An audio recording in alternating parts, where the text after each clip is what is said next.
Di sebuah desa terpencil bernama Dusun Tirta Wangi, hiduplah seorang gadis bernama Saras.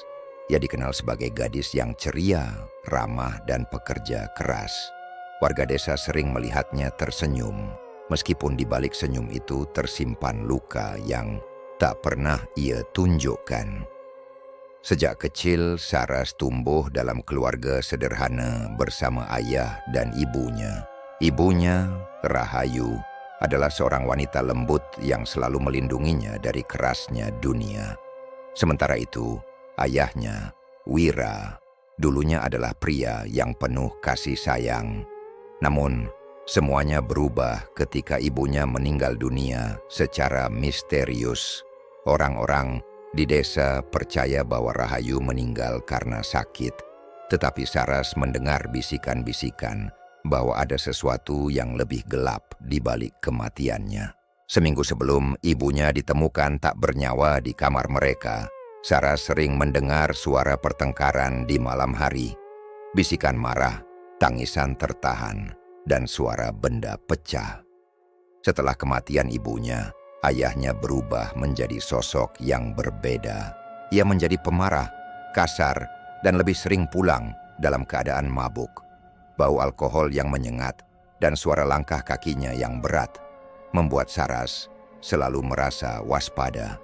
Rumah yang dulu penuh kehangatan kini berubah menjadi penjara yang dingin. Setiap malam, Saras harus tidur dalam keadaan gelisah. Ia sering terbangun mendengar suara langkah kaki ayahnya yang mondar-mandir di luar kamarnya. Kadang-kadang, ia melihat bayangan hitam berdiri di depan pintunya. Diam di sana selama berjam-jam sebelum akhirnya menghilang. Suatu malam, ia terbangun karena mendengar suara pintu kamarnya berderit pelan. Jantungnya berdetak kencang saat melihat sesosok bayangan berdiri di ambang pintu. Dalam gelap, ia bisa mencium bau alkohol yang menyengat. "Saras, kamu sudah tidur?" Suara berat ayahnya terdengar serak. Saras menahan napas. Ia berpura-pura tidur, berharap ayahnya pergi. Tapi langkah kaki itu semakin mendekat. Ia bisa merasakan kehadiran ayahnya tepat di samping ranjangnya. Tiba-tiba, tangan kasar menyentuh rambutnya, mengusapnya perlahan. Saras ingin menjerit, tapi ia tahu itu akan sia-sia.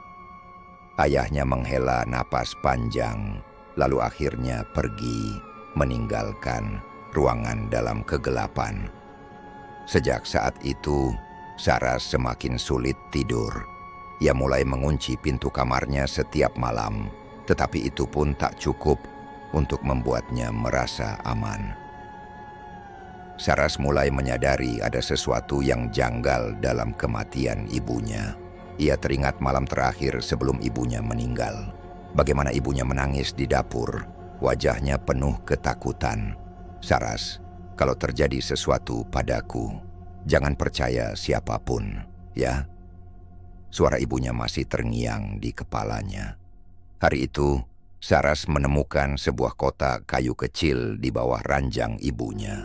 Di dalamnya ada beberapa lembar kertas kusut dan sebuah liontin perak. Saat ia membuka lipatan kertas itu, ia melihat sesuatu yang membuatnya gemetar. "Jika aku mati, itu bukan kecelakaan." Dia akan mencoba menyembunyikannya, tapi kebenaran selalu menemukan jalannya. Saras menggenggam kertas itu erat. Siapa yang ibunya maksud dengan dia? Apakah ayahnya? Apakah ini alasan mengapa ayahnya berubah begitu drastis setelah kematian ibunya? Di saat yang sama, di ruang tamu, ayahnya duduk dalam gelap, berbicara dengan sesuatu yang tak terlihat. "Aku mendengar suara-suara itu lagi," gumamnya sambil menatap kosong ke dinding. "Mereka bilang aku harus menyelesaikan apa yang sudah dimulai." Malam itu, sesuatu yang lebih menyeramkan terjadi. Saras terbangun karena mendengar suara berbisik di luar kamarnya. Itu bukan suara ayahnya. Suaranya lebih lirih, seperti milik seorang wanita. Jantungnya berdetak kencang saat ia melangkah perlahan menuju pintu dan menempelkan telinganya. Lari. Suara itu terdengar sangat dekat. Saras merinding. Ia ingin membuka pintu, tetapi sesuatu menghentikannya. Tiba-tiba, suara langkah kaki berlari ke arah pintunya dan menabraknya dengan keras. Brak! Saras menjerit dan mundur. Tubuhnya gemetar ketakutan. Ia bisa mendengar napas berat di balik pintu, seakan sesuatu sedang mencoba masuk. Setelah beberapa menit yang terasa seperti selamanya, suara itu perlahan menghilang. Saras duduk di sudut kamar, menangis dalam diam. Ia tahu bahwa malam ini bukan sekadar ketakutan biasa. Ada sesuatu yang bersembunyi di dalam rumah ini, dan ia tak yakin apakah itu hanya ayahnya atau sesuatu yang lebih menyeramkan. Esok paginya, Saras menemukan jejak kaki basah di depan kamarnya. Jejak itu tampak aneh, bukan milik manusia biasa. Di ruang tamu, ayahnya duduk di kursi kayu tua, menatap kosong ke arah dinding. Mereka bilang, "Kau harus bersiap, Saras," katanya dengan suara datar. Waktunya sudah dekat. Saras merasa seluruh tubuhnya membeku. Ia sadar, ia tak bisa lagi hanya berdiam diri dan menunggu semuanya semakin buruk. Ia harus mencari cara untuk melarikan diri dari rumah ini sebelum semuanya terlambat. Saras merasa ada sesuatu yang semakin salah di dalam rumahnya. Sejak menemukan surat peninggalan ibunya, ia tidak bisa lagi menganggap kematian ibunya sebagai kebetulan. Ayahnya semakin sering mengurung diri, berbicara sendiri, dan menatap kosong ke arah dinding seolah sedang mendengar sesuatu yang tak terlihat. Hari itu, setelah memastikan ayahnya pergi ke warung untuk membeli minuman keras, Saras menyelinap ke kamar ayahnya. Kamar itu berbau pengap, bercampur dengan aroma alkohol dan keringat. Di sudut ruangan, ada sebuah lemari kayu tua yang terkunci. Saras mencoba membuka laci-lacinya, tapi semuanya kosong. Sampai akhirnya, ia melihat sesuatu yang tersembunyi di balik tumpukan baju. Sebuah buku hitam lusuh dengan halaman yang sudah menguning. Ketika membukanya, Saras terkejut. Di dalamnya terdapat coretan-coretan aneh, gambar-gambar simbol yang tak dimengertinya, dan tulisan tangan yang sepertinya ditulis dengan tergesa-gesa. "Aku tidak bisa menghindarinya. Mereka terus memanggilku." Rahayu mencoba melawannya, tapi ia tidak akan berhasil. Aku harus menyelesaikannya. Darah harus dibayar dengan darah. Jari-jari Saras gemetar saat membalik halaman berikutnya dan melihat gambar seorang wanita dengan mata kosong, tersenyum dengan senyum yang dipenuhi kegilaan. Saras membekap mulutnya. Itu adalah ibunya. Namun sesuatu yang lebih mengerikan menarik perhatiannya. Di bagian bawah gambar itu ada nama lain yang ditulis dengan tinta merah. Saras. Sebelum sempat berpikir lebih jauh, suara langkah kaki berat terdengar mendekat. Ayahnya sudah kembali. Dengan panik, Saras menyimpan buku itu kembali ke tempatnya dan bergegas keluar sebelum ketahuan.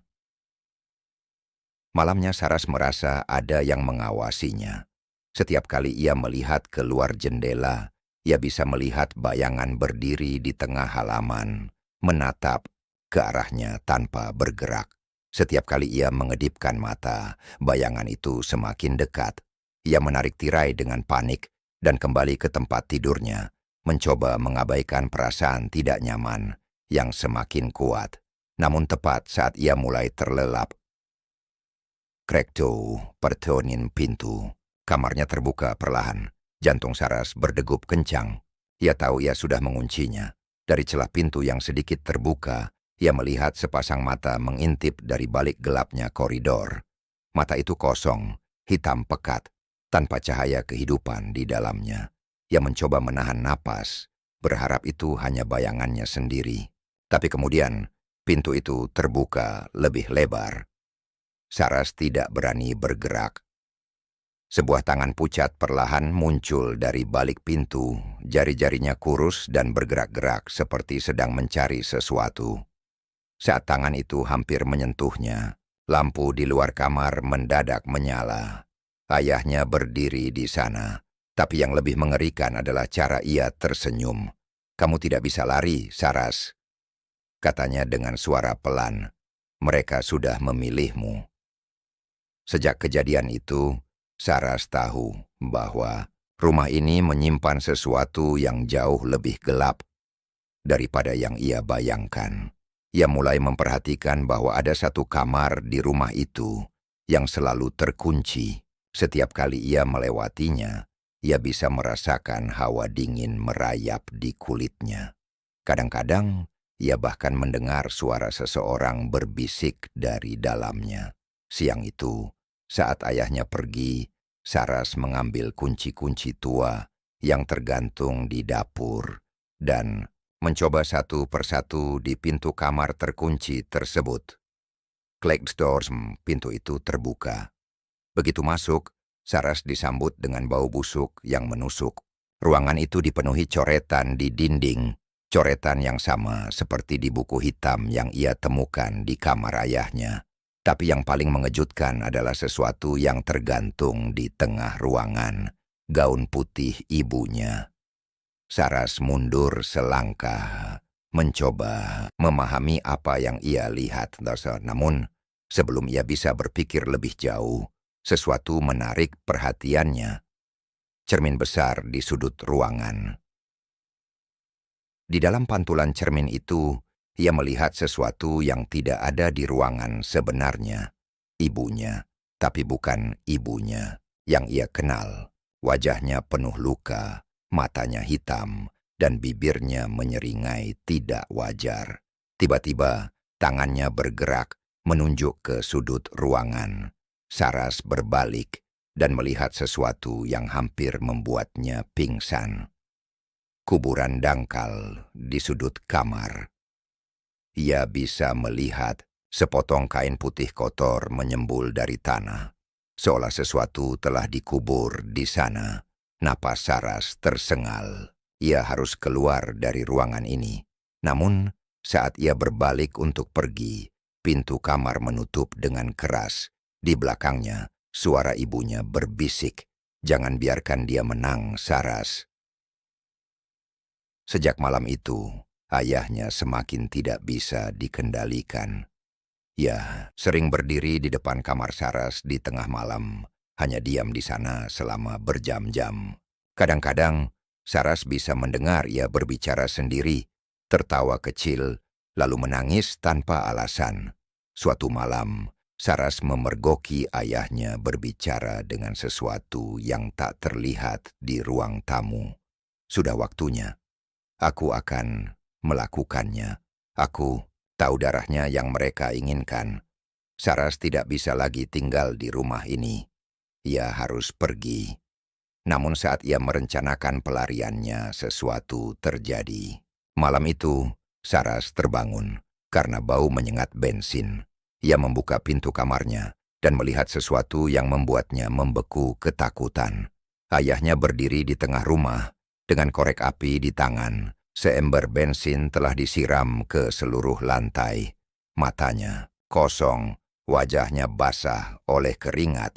"Rumah ini sudah terlalu lama menjadi sangkar mereka. Aku akan membakar semuanya. Termasuk kamu, Saras." Ia menyulut korek api. Dalam sepersekian detik, Saras harus mengambil keputusan, lari atau melawan. Namun sebelum ia bisa bergerak, sesuatu muncul di belakang ayahnya, ibunya. Tapi kali ini bukan sebagai bayangan di cermin. Ia berdiri di sana dengan wajah mengerikan, tubuhnya terbakar, dan matanya penuh dendam. Ayahnya membeku. Saras menjerit, dan sebelum api menyala, ibunya meraih ayahnya dan menariknya ke dalam kegelapan. Ayahnya menjerit ketakutan, tapi dalam beberapa detik, suara itu menghilang. Saras berdiri di sana, menggigil. Ia sendirian, dan rumah itu sudah tak lagi sama. Setelah kejadian malam itu, Saras tahu ia tidak bisa lagi tinggal di rumah itu. Namun ia juga sadar bahwa pergi dari dusun Tirtawangi bukan hal yang mudah.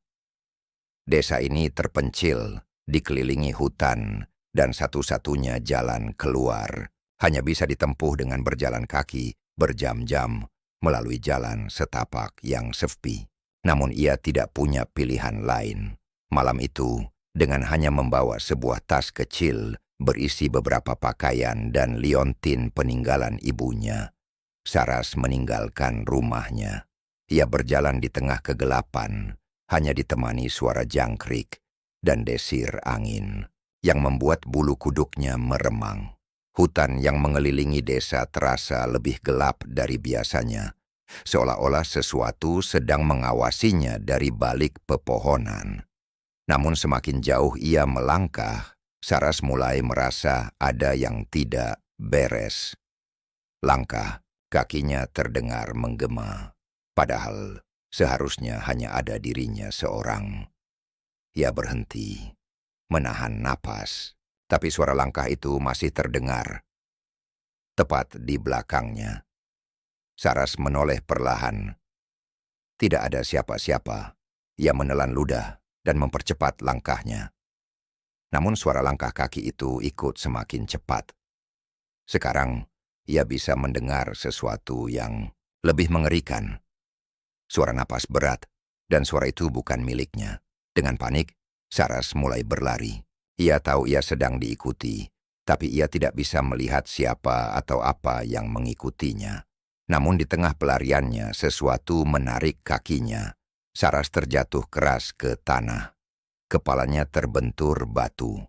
Pandangannya kabur, tapi ia bisa melihat sesuatu berdiri di depannya. Sosok itu menyerupai ayahnya, tapi wajahnya tidak berbentuk. Matanya kosong, rahangnya terbuka lebar, seperti mengeluarkan jeritan bisu, dan tangannya dipenuhi darah. Saras berusaha merangkak mundur, tapi sosok itu semakin mendekat, merangkak dengan cara yang tidak manusiawi. Tubuhnya melengkung seperti laba-laba yang kehilangan keseimbangan. "Kamu tidak bisa pergi." Suara itu bukan suara ayahnya. Itu suara yang dalam dan bergema, seperti berasal dari dalam tanah. Dan kemudian, semuanya menjadi hitam. Saras terbangun dengan kepala pusing, dan tubuh terasa berat. Ia berada di kamar tidurnya. Bagaimana bisa? Ia yakin ia sudah melarikan diri. Ia yakin ia sudah jauh dari rumah.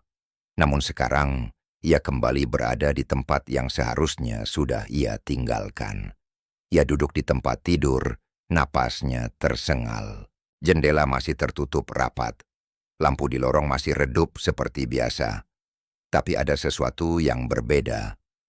Di meja di sebelah tempat tidurnya terdapat sebuah foto yang belum pernah ia lihat sebelumnya. Foto itu menunjukkan ayahnya bersama seorang wanita yang bukan ibunya.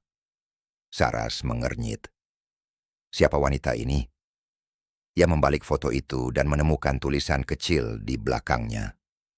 "Kita akhirnya bersama." Sekarang hanya tinggal Saras. Jantungnya berdegup kencang. Siapa yang menaruh foto ini di sini? Saras bergegas keluar kamar, namun sesuatu menghentikannya. Di ujung lorong ada seseorang berdiri, seorang wanita berbaju putih dengan rambut panjang yang menutupi wajahnya. Saras membeku. Perlahan, wanita itu mengangkat wajahnya, dan ketika ia melihatnya, dengan jelas, Saras merasa sekujur tubuhnya menjadi dingin. Itu adalah ibunya. Namun wajahnya sudah bukan wajah manusia. Matanya kosong, bibirnya sobek hingga ke pipi, dan kulitnya tampak seperti telah membusuk. Namun yang paling mengerikan adalah ia tersenyum. "Kamu harus tahu kebenarannya, Saras." Saras berusaha berlari, tapi tubuhnya tidak bisa bergerak. Sang ibu mendekat, lalu berbisik di telinganya. "Ayahmu bukan satu-satunya monster di rumah ini." Saras terbangun keesokan paginya dalam keadaan panik. Ia berharap semua yang terjadi tadi malam hanyalah mimpi buruk. Namun ketika ia melihat foto misterius yang masih ada di atas meja, ia tahu itu bukan mimpi. Ia harus mencari tahu siapa wanita dalam foto itu. Dengan tangan gemetar, ia mulai menggali tumpukan barang lama di dalam lemari tua di ruang tamu. Ia membuka kotak-kotak kayu yang penuh debu, hingga akhirnya menemukan beberapa surat tua yang ditulis oleh ibunya. Saat membaca surat-surat itu, Saras merasakan kengerian meriap ke seluruh tubuhnya. Aku sudah mencoba menghentikannya, tapi ia tidak mau mendengarkan. Wanita itu datang ke dalam rumah kami, mengaku bisa memberinya kekuatan. Tapi aku tahu, ia adalah sesuatu yang lain. Sesuatu yang lebih gelap. Wira membuat perjanjian dengan wanita itu. Dan aku tahu apa yang ia korbankan. Aku dan Saras. Saras menjatuhkan surat itu. Ayahnya telah menyerahkan mereka dalam sebuah perjanjian gelap. Dan wanita dalam foto itu bukan manusia. Malam itu, Saras mendengar suara langkah kaki berat mendekati kamarnya. Brak, brak, brak, pintu kamarnya digedor dengan keras. Saras buka pintunya. Itu suara ayahnya. Tapi suara itu terdengar berlapis, seolah-olah ada sesuatu yang lain berbicara bersamaan dengannya. Aku sudah lama menunggu ini. Saras mundur, tubuhnya gemetar. Ia tahu jika ia membuka pintu itu, ia tidak akan bisa kembali lagi. Namun tiba-tiba, pintu kamar terbuka dengan sendirinya, dan di balik pintu berdirilah ayahnya. Tapi wajahnya telah berubah. Matanya hitam pekat, kulitnya pucat, dan mulutnya menyeringai lebar dengan senyum yang tidak wajar. Dan di belakangnya, bayangan wanita di dalam foto itu mulai muncul. Malam itu, rumah mereka tidak lagi milik manusia. Saras berdiri di tengah kamar dengan tubuh gemetar, menatap ayahnya yang kini bukan lagi manusia. Matanya hitam sepenuhnya, senyumnya melebar lebih besar dari yang seharusnya bisa dilakukan oleh manusia biasa. Dan di belakangnya, sosok wanita dalam foto itu semakin jelas terlihat. Rambutnya panjang menjuntai, tubuhnya kurus seperti mayat, dan matanya kosong. Waktumu sudah habis, Saras. Suara ayahnya terdengar bergema, berlapis dengan suara wanita itu. Saras melangkah mundur, merasa udara di sekelilingnya semakin dingin. Ia tahu, ia harus bertindak, atau ia akan menjadi bagian dari perjanjian ini. Saat ayahnya mulai melangkah masuk, Saras meraih liontin perak ibunya yang tergantung di lehernya. Tiba-tiba, wanita itu menjerit. Suaranya menusuk gendang telinga, membuat Saras hampir kehilangan keseimbangan. Tapi ia tahu, liontin ini bukan benda biasa. Dia meninggalkan sesuatu untuk melindungimu. Suara wanita itu berubah menjadi geraman marah. Tapi itu tidak cukup untuk menghentikan kami. Ayahnya tiba-tiba berlari ke arahnya dengan kecepatan yang tidak manusiawi. Saras menjerit dan melempar liontin itu ke arahnya. Begitu liontin menyentuh dada ayahnya, tubuhnya seketika terhuyung, seperti ada sesuatu yang membakar dari dalam. Ayahnya mengeluarkan suara parau yang bukan suara manusia, lalu terjatuh ke lantai, menggeliat kesakitan. Namun, wanita itu masih ada di sana. Perjanjian ini belum selesai, bisiknya, dan dalam sekejap ia menghilang. Saras tahu, ini belum berakhir.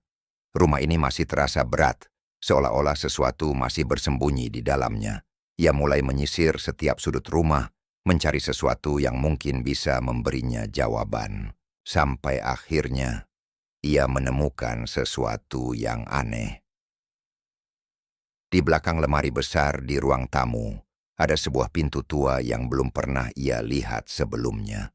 Pintu itu terbuat dari kayu hitam, dengan simbol-simbol aneh yang terukir di permukaannya. Saat Saras menyentuh gagangnya, tubuhnya langsung merinding. Seolah-olah pintu ini tidak seharusnya ada di sini. Namun ia tahu bahwa jawaban dari semua ini ada di balik pintu tersebut. Dengan hati-hati, ia membuka pintu itu. Dan di dalamnya, ia menemukan sesuatu yang menghancurkan segalanya. Ruangan di balik pintu itu gelap dan penuh dengan bau busuk. Namun di tengah ruangan, ada sesuatu yang membuat Saras hampir muntah.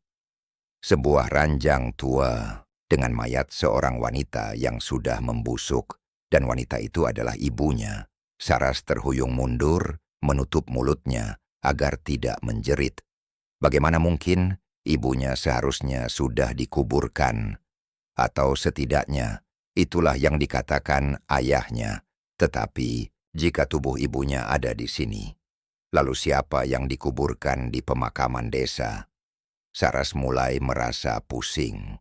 Ia tidak bisa lagi membedakan mana kenyataan dan mana ilusi. Namun, sebelum ia bisa berpikir lebih jauh, ia mendengar suara napas dari dalam ruangan itu, pelan, berat, dan berasal dari tubuh yang seharusnya sudah mati. Saras membeku, dan kemudian mata mayat itu terbuka. Saras berlari keluar ruangan dengan panik, tapi pintu tertutup dengan sendirinya. Di belakangnya, ibunya yang sudah membusuk mulai bangkit dari ranjangnya. Suaranya serak dan penuh kebencian. "Kamu tahu sekarang, Saras." Saras menempelkan tubuhnya ke pintu, mencoba mencari pegangan. "Ayahmu tidak membunuhku, tapi aku juga bukan korban." Saras menoleh dengan mata membelalak. "Akulah yang membuat perjanjian itu, Saras." Saras menggeleng, tidak bisa menerima apa yang baru saja ia dengar. Tidak, itu tidak mungkin. Ibu tidak akan melakukan itu.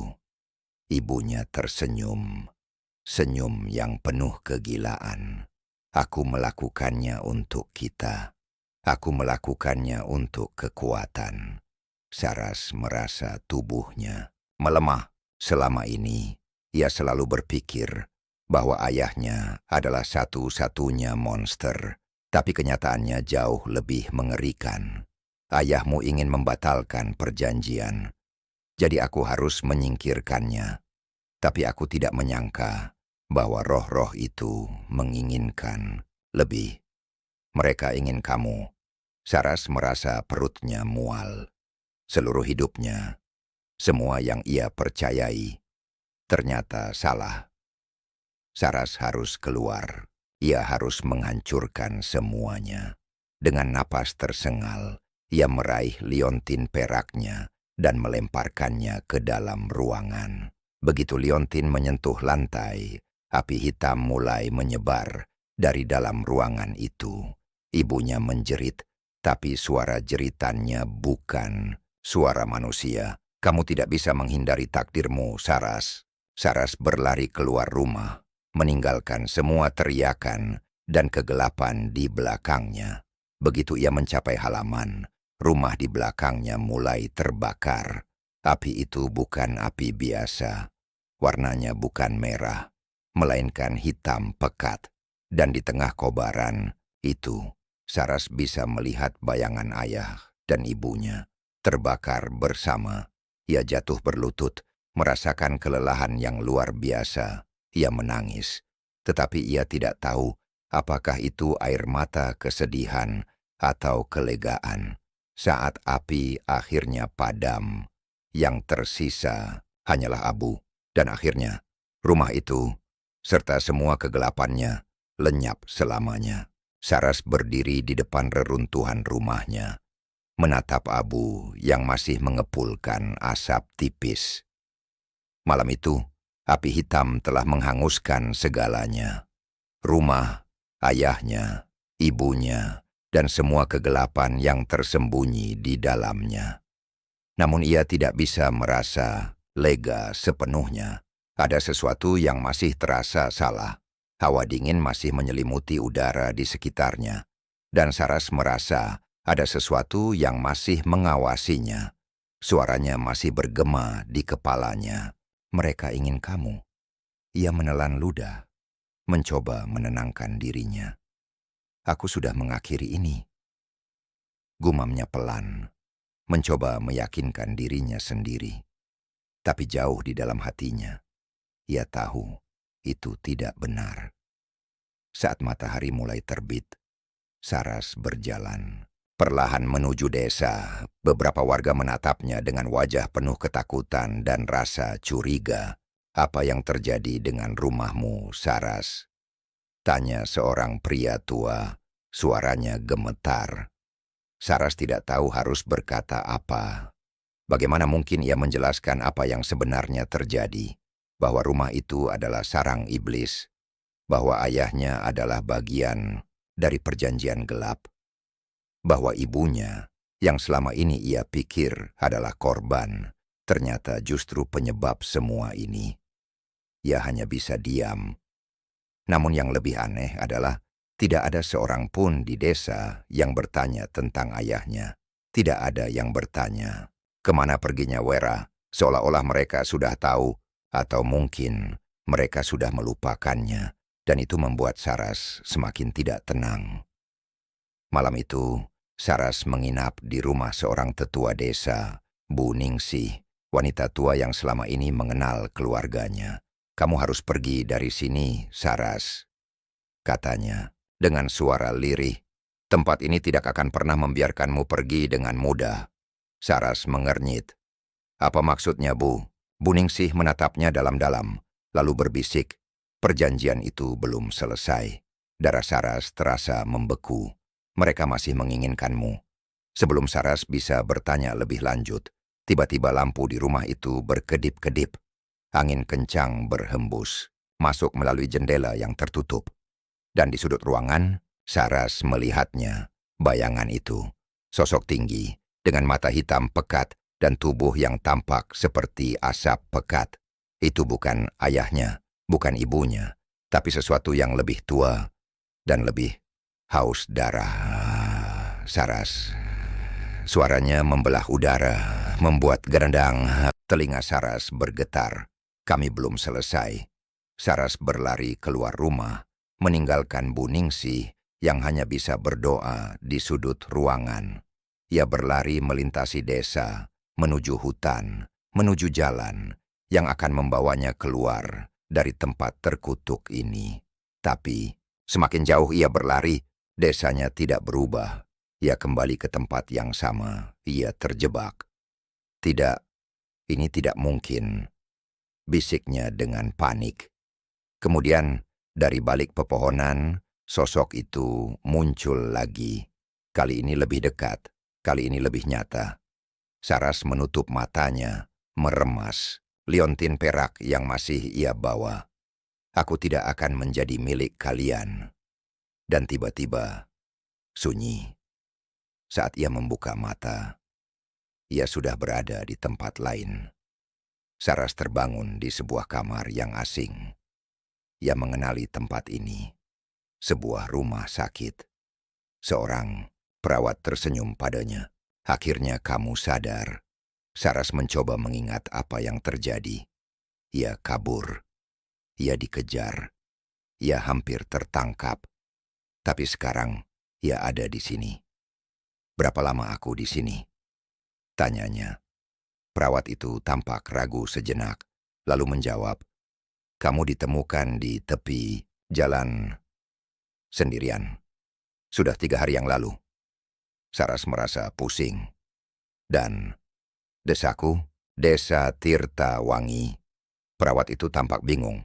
"Desa apa?" Saras membeku. "Desa Tirta Wangi, tempat aku tinggal. Rumahku terbakar. Aku lari dari sana." Namun perawat itu hanya menatapnya dengan iba. "Maaf, tapi tidak ada desa bernama Tirta Wangi." Jantung Saras hampir berhenti berdetak. Ia menatap liontin ibunya yang masih ada di tangannya. Dan kemudian, dalam pantulan cermin di samping tempat tidurnya, ia melihat bayangan itu. Tersenyum padanya. Pelog. Akhir yang tak pernah. USAI Saras akhirnya mendapatkan kebebasannya. Tapi apakah benar begitu?